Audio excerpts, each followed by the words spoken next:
Bom dia, igreja! Bom dia! Que isso, tá muito fraco, gente. Bom dia, igreja! Bom dia!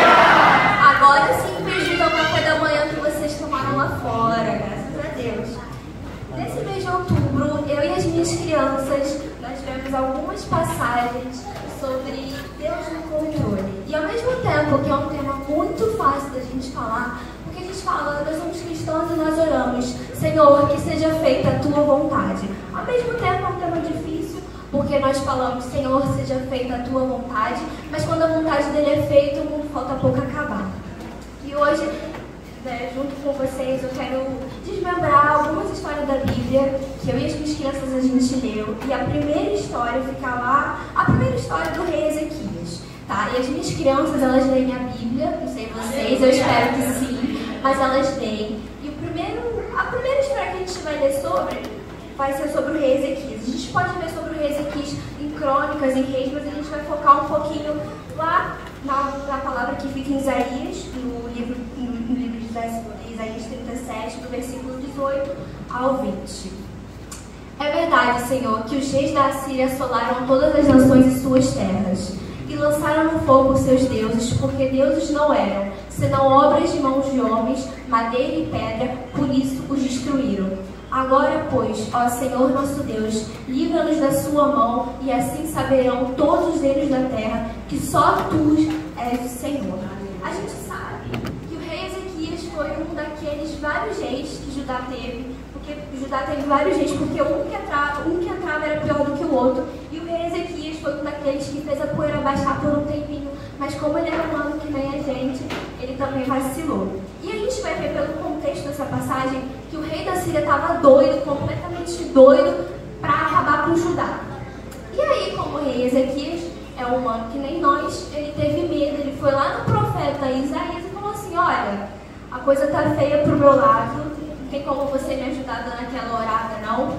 E o profeta Isaías deu. Mas é interessante que nessa passagem mesmo, o rei Ezequias fala que os deuses das outras nações eram deuses ídolos, né? Eram artifícios de mãos humanas. Mas então o rei Ezequias reconhece que o Deus dele é um Deus poderoso e é um Deus que crê, um Deus que nós cremos, é um Deus de verdade, que é um Deus que não nos abandona.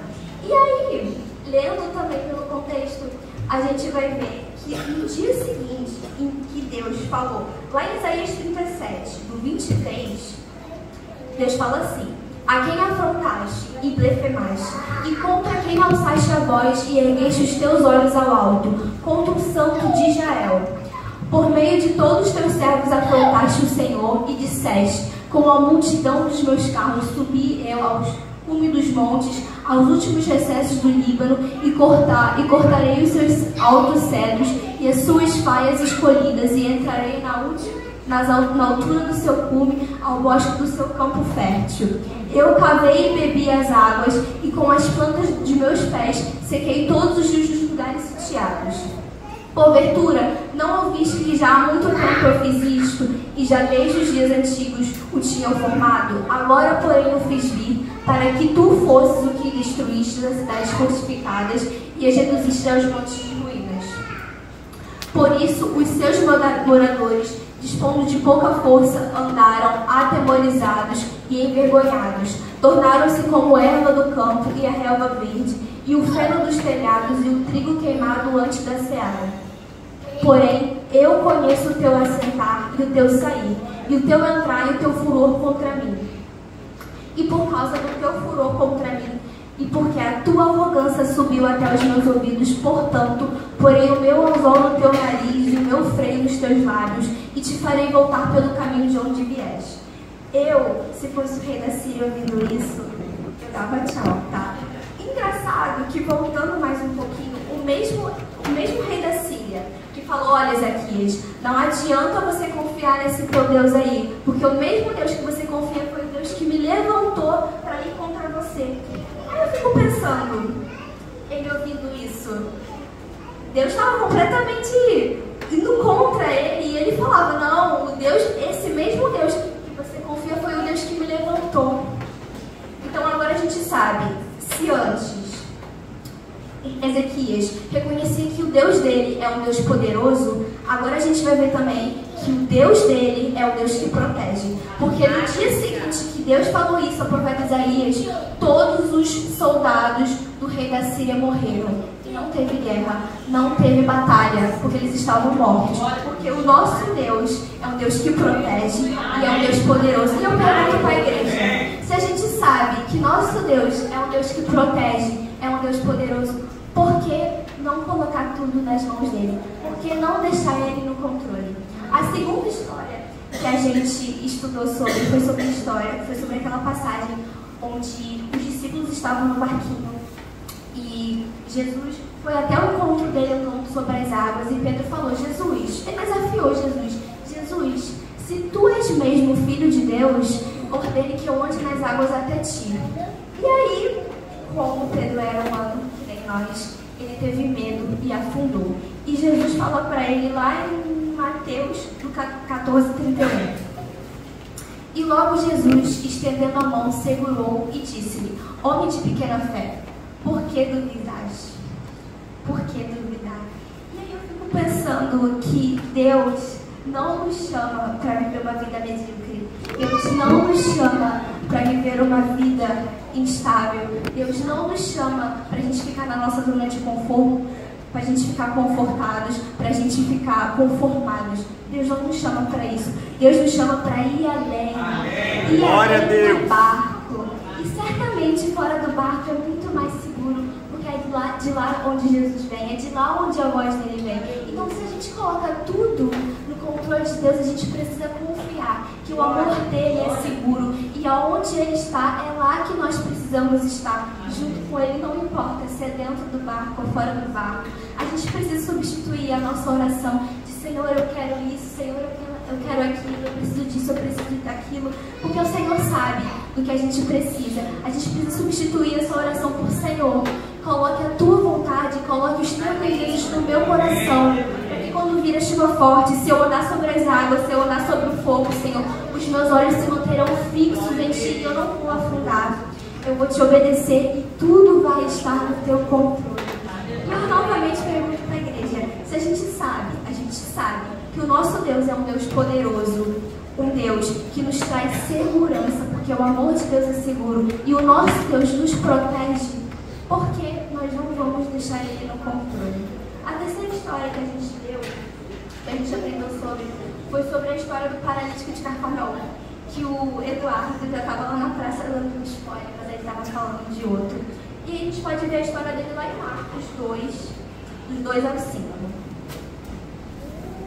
E logo se ajuntaram tantos que nem ainda nos lugares junto à porta cabiam, e anunciava-lhes a palavra.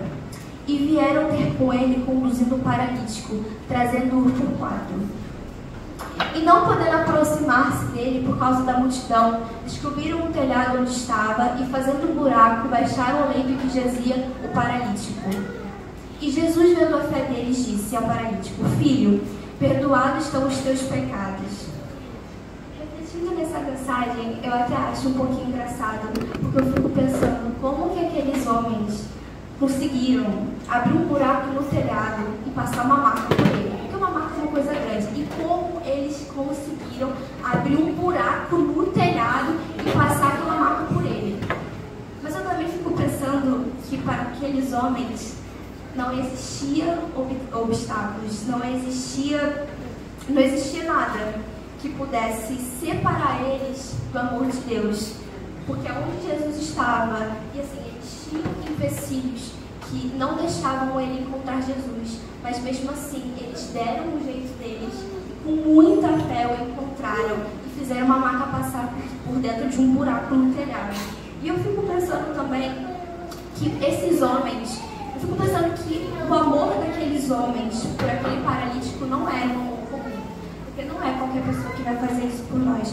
Mas eu fico pensando também que aqueles homens sabiam que as batalhas que nós vemos no caminho são batalhas que vão nos elevar a Deus, porque Deus usa as batalhas para nos elevar. E aquele homem paralítico, ele sabia que o Deus dele é um Deus de cura, é o Jeová Jireh, o Deus provedor. Então, se o o nosso Deus é um Deus que nos traz segurança, é um Deus que nos protege, é um Deus poderoso, um Deus que cura e um Deus que provê, por que nós não vamos deixá-lo no controle? E a última história que nós lemos foi sobre a mulher do fluxo de sangue, que é uma história conhecida, que fica lá em Lucas 8, do 43 a 46. E uma mulher que tinha um fluxo de sangue havia 12 anos e gastara com os médicos todos os seus bens e por nenhuma poderia ser curada.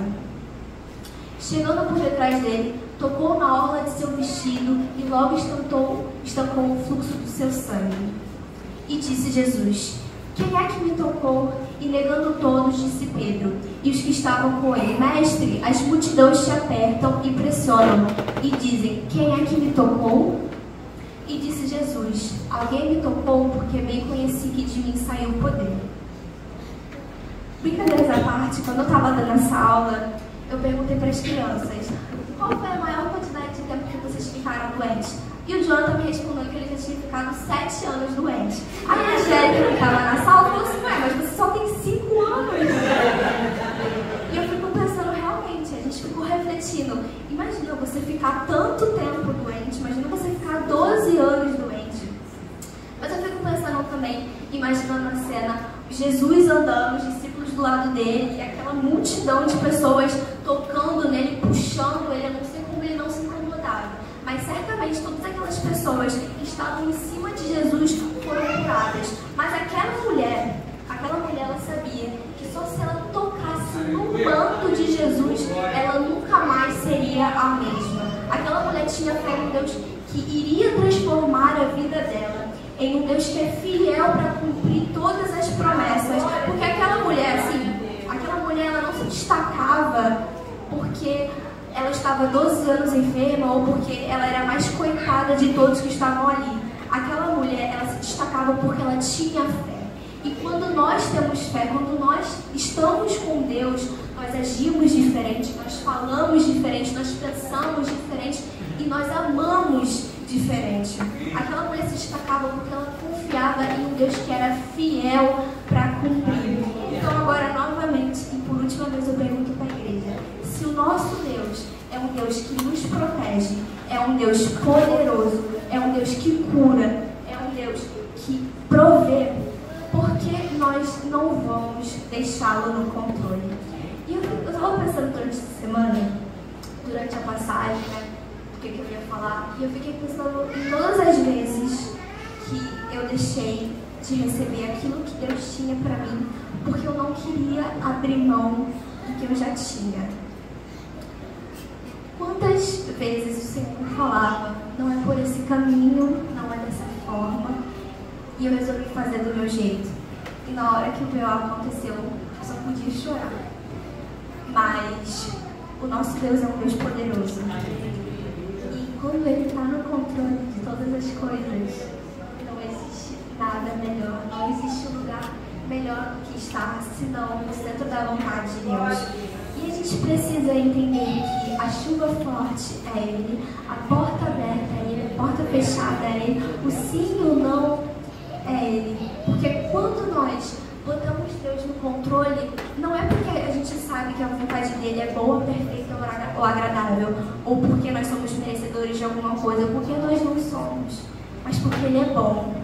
E quando nós colocamos Deus no controle, a gente faz com que tudo seja sobre Ele, que a honra seja sobre Ele, que a glória seja sobre Ele e que o louvor seja sobre Ele. Amém? Amém.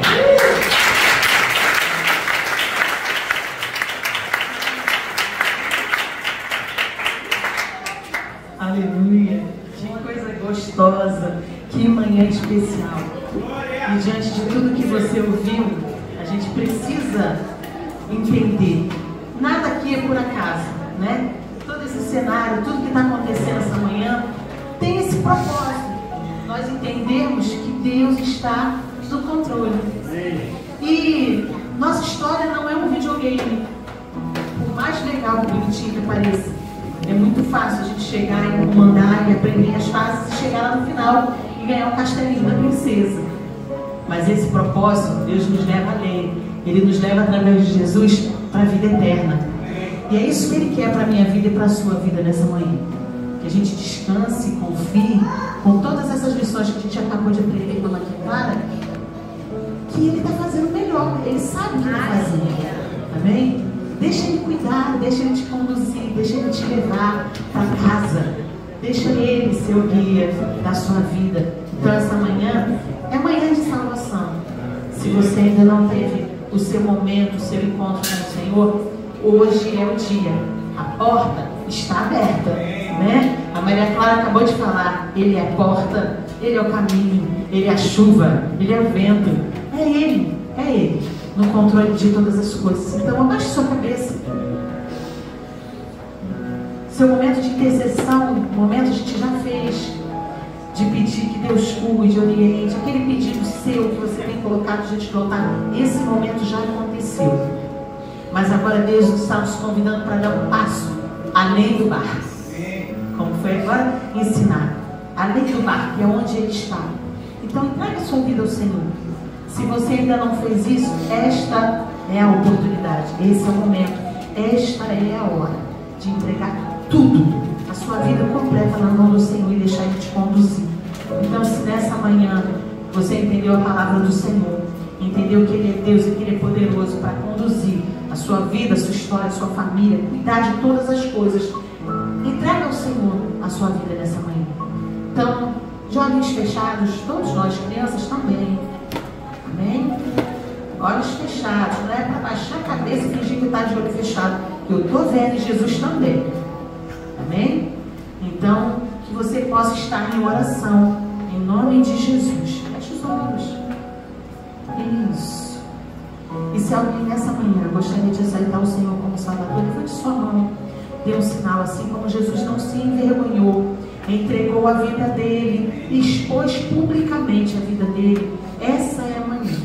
E se você deseja dar esse ato de fé, esse passo de fé, assim como Pedro, a gente dá esse passo de fé e às vezes a gente tem medo também. Será que eu vou conseguir? Ontem nós ouvimos isso, uma senhora falando sobre isso. Mas eu vou conseguir? Eu vou conseguir? Vai, porque se Ele chama, Ele é fiel para conduzir você até o fim da jornada. Amém? Então, se alguém deseja aceitar o Senhor como Salvador, levante sua mão e venha até aqui se você tiver coragem. Amém? Amém. Pode vir. Aleluia. Glória a Deus. Aleluia. Louvamos o teu nome, Senhor. E para que a vida do filho sabe quanto ele é precioso nas tuas mãos. E nós te louvamos, Senhor, porque a tua palavra é fiel. Deus, se o Vitor reconhece agora que tu és o Senhor da vida dele, preencha a vida dele totalmente com a tua presença, de uma forma muito gloriosa, Pai. E que ele nunca venha se esquecer quem ele é para ti. Que o Senhor está no controle da vida dele, que o Senhor tem sonhos lindos, maravilhosos, perfeitos, Senhor, para a vida dele. Guarda cada passo, conduz a vida do Vitor, Senhor, de forma que em todo o tempo, em todas as coisas, o teu nome seja glorificado, seja engrandecido, Senhor. Ele dá hoje um passo de fé na tua direção. Então cuida, Senhor, para louvor e honra do teu nome. É o que nós te pedimos e agradecemos, em nome de Jesus. Amém? Então vem cá. Então fala aqui, eu, Vitor. Eu vi. Aceita Jesus. Aceita Jesus. Como meu Senhor. E meu Salvador. Eu dou controle de toda coisa. Não dele. Aleluia.